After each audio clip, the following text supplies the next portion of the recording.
Assalamualaikum warahmatullahi wabarakatuh. Hai anak-anak, bagaimana kabar kalian hari ini? Alhamdulillah sehat kan? Alhamdulillah. Kali ini kalian sudah memasuki subtema 4, yaitu tentang pertumbuhan dan perkembangan tumbuhan.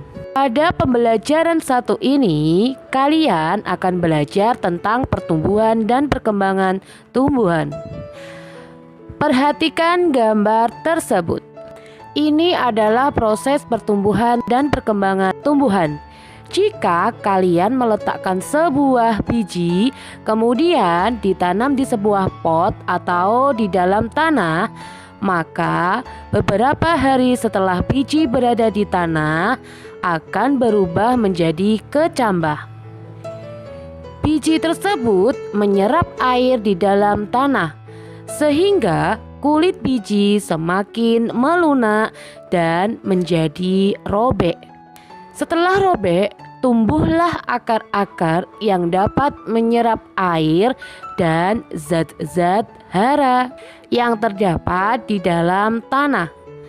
Setelah tumbuh akar, biji akan tumbuh keluar dan tumbuh batang dan juga daun. Nah, dapat kalian lihat biji tersebut menjadi tanaman kecil. Dan lama-kelamaan tanaman tersebut tumbuh besar. Ustazah mau bertanya, mengapa hal tersebut bisa terjadi? Nah, jawabannya adalah karena tanaman juga termasuk makhluk hidup. Itulah bukti bahwa tanaman juga bisa tumbuh seperti halnya hewan dan juga manusia. Nah, anak-anak, selanjutnya mari kita masuk ke pembelajaran bahasa Indonesia, materi tentang pertumbuhan tumbuhan. Selain hewan dan kita sebagai manusia, tumbuhan juga termasuk salah satu jenis makhluk hidup yang juga mengalami perkembangbiakan. Ada dua cara perkembangbiakan tumbuhan, yaitu perkembangbiakan secara vegetatif dan juga perkembangbiakan secara generatif. Perkembangbiakan vegetatif terjadi tanpa proses perkawinan pada tumbuhan. Sedangkan perkembangbiakan generatif terjadi melalui proses perkawinan. Contohnya, perkembangbiakan vegetatif adalah yaitu dengan cara sebagai berikut. Yang pertama adalah spora. Ukuran spora sangat halus, bisa menyebar melalui angin, air, ataupun hewan. Di antaranya adalah jenis tanaman paku-pakuan, lumut, dan jamur. Selanjutnya ada tunas.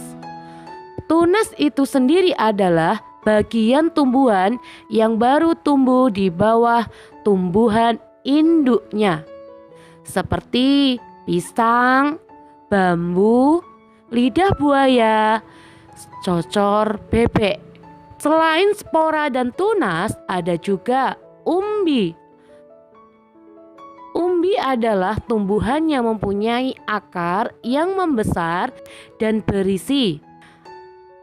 Umbi sendiri ada umbi batang, umbi akar, dan umbi lapis.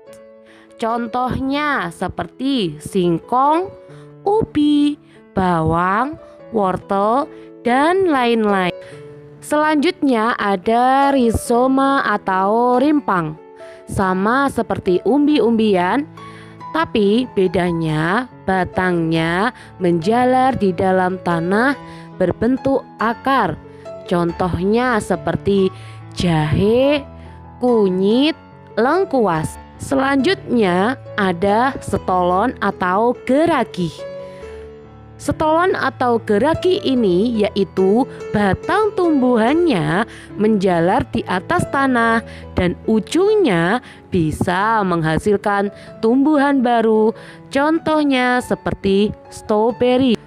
Perkembangan tumbuhan yang sudah Ustazah jelaskan termasuk perkembangan tumbuhan secara alami tanpa bantuan manusia, namun masuk dalam kategori tumbuhan vegetatif karena perkembangbiakannya tanpa proses perkawinan.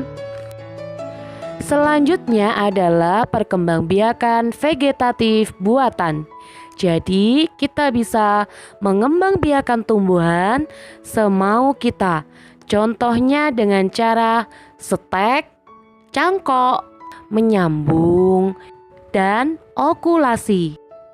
Stek bisa kita lakukan dengan cara memotong bagian tumbuhan lalu ditancapkan ke tanah dan jadilah tanaman baru. Contoh tanaman yang bisa distek: bunga mawar dan singkong. Selanjutnya mencangkok.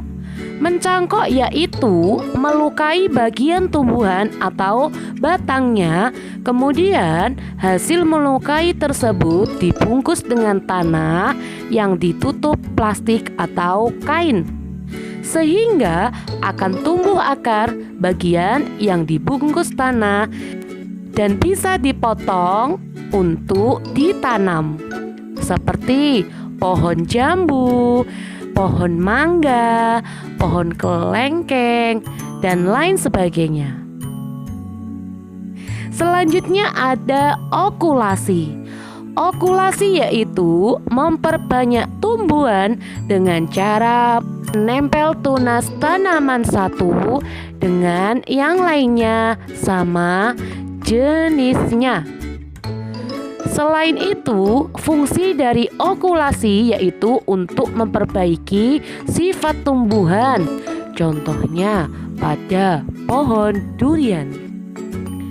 Selanjutnya ada menyambung. Menyambung atau disebut dengan mengenten, yaitu menggabungkan batang dengan cabang tanaman lain yang sudah diketahui kualitas baiknya. Sekarang kalian akan belajar tentang perkembangbiakan generatif. Contohnya adalah tumbuhan berbiji. Salah satu alat yang digunakan perkembangbiakan generatif yaitu dengan cara perkawinan adalah bunga. Hasil penyerbukan pada bunga menghasilkan biji. Penyerbukan sendiri adalah peristiwa jatuhnya serbuk sari ke putik. Bisa terjadi penyerbukan akibat tiupan angin, aliran air, atau bantuan hewan maupun manusia. Contohnya seperti tanaman padi, tanaman jagung, tanaman gandum, tanaman mawar, tanaman melati, bunga sepatu, ada juga ganggang. Hewan yang bisa membantu penyerbukan adalah burung, kelelawar, serangga, lebah, kupu-kupu, dan kumbang. Nah, sekarang tugas kalian adalah mencari gambar tumbuhan, gunting, dan tempelkan di buku kalian. Berikan keterangan mengenai cara berkembang biaknya. Contoh seperti ini ya. Setelah kalian mengenal berbagai macam tumbuhan dan bagaimana cara perkembangbiakannya, selanjutnya lakukan kegiatan seperti berikut, yaitu dengan menggunakan daun kering. Daun kering dapat digunakan sebagai hiasan. Menghias gambar dengan menempel daun kering disebut juga dengan kerajinan seni mozaik. Ini adalah contoh-contoh tempelan daun kering yang dibuat untuk karya seni mozaik. Karya seni mozaik sendiri adalah sebuah cara pembuatan karya seni rupa 2 atau 3 dimensi yang menggunakan material atau bahan dari kepingan-kepingan yang sengaja dibuat dengan cara dipotong, disusun, dengan cara ditempelkan pada bidang datar, yaitu dengan menggunakan lem. Bidang tersebut sudah berupa gambar ya, agar penempelannya mudah. Selain daun kering, kalian bisa menggunakan bahan lainnya. Bisa pecahan keramik, kaca, kertas, maupun biji-bijian. Termasuk potongan kayu juga bisa digunakan karya seni mozaik. Mozaik yang memakai potongan kayu sebagai bahan lukisannya disebut intarsia. Marcel dan kawan-kawan akan membuat karya seni mozaik dengan menggunakan biji-bijian. Ustadzah mempunyai 10 biji kacang yang akan dibagikan kepada kedua kelompok. Biji kacang tersebut Ustadzah bagikan dengan jumlah yang sama banyak. Berapa jumlah biji kacang yang diterima oleh masing-masing kelompok? Nah, kali ini kalian akan belajar pembagian ya. Pembagian itu dikerjakan dengan pengurangan berulang sampai hasil akhirnya adalah 0. Sampai kita tahu berapa jumlah banyak pengurangan berulangnya, itulah hasil pembagian. Nah, di sini pembagiannya adalah 10 dibagi 2. Karena ada 10 biji yang dibagi kepada dua kelompok, jadi pembagiannya adalah 10 dibagi 2. 10 dibagi 2 dapat kita cari dengan pengurangan berulang. Berarti 10 dikurangi 2 terus menerus sampai nanti hasilnya 0. Jadi 10 dikurangi 2 sama dengan 8. Belum angka 0 ya. Lalu kita tulis angka 8 di bawahnya. 8 dikurangi 2 sama dengan 6. Ternyata belum juga 0 ya. Kita tulis lagi. 6 dikurangi 2 sama dengan 4. Selanjutnya 4 dikurangi 2 sama dengan 2. 2 dikurangi 2 sama dengan 0. Nah, jadi di sini ada pengurangannya sebanyak 1, 2, 3, 4, 5. Maka kita bisa tulis dengan bentuk panjang. 10 dibagi 2 sama dengan 10 dikurangi 2 sebanyak 5 kali. Karena coret-coretnya di sini sebanyak 5 kali, pengurangannya menjadi berulang, yaitu 10 dibagi 2 sama dengan 10 dikurangi 2 dikurangi 2 dikurangi 2 dikurangi 2 dikurangi 2 sama dengan 0. Karena terdapat pengurangan sebanyak 5 kali, maka 10 dibagi 2 sama dengan 5. Bukan angka 0 tadi ya, tetapi jumlah pengurangannya berulangnya adalah 5. Jadi 10 dibagi 2 sama dengan 5. Nah, jadi jumlah kacang yang diterima setiap kelompok sebanyak 5 biji. Sekarang contoh soal lagi ya. 48 dibagi 3 sama dengan. Sekarang kita belajar porogapit. Ini tandanya ya, porogapit. Kita tulis angka 48 di sini. Di lengkungan ini kita anggap sebagai pembaginya. 48 dibagi 3. Dari 48 ini kalian ambil angka yang paling depan, yaitu angka 4. Angka 4 ini kalian bagi 3. 4 dibagi 3 sama dengan Kita cari tahu dengan pengurangan yang hasilnya 0. 4 dikurangi 3 sama dengan 1. 1 dikurangi 3, apakah bisa ya anak-anak?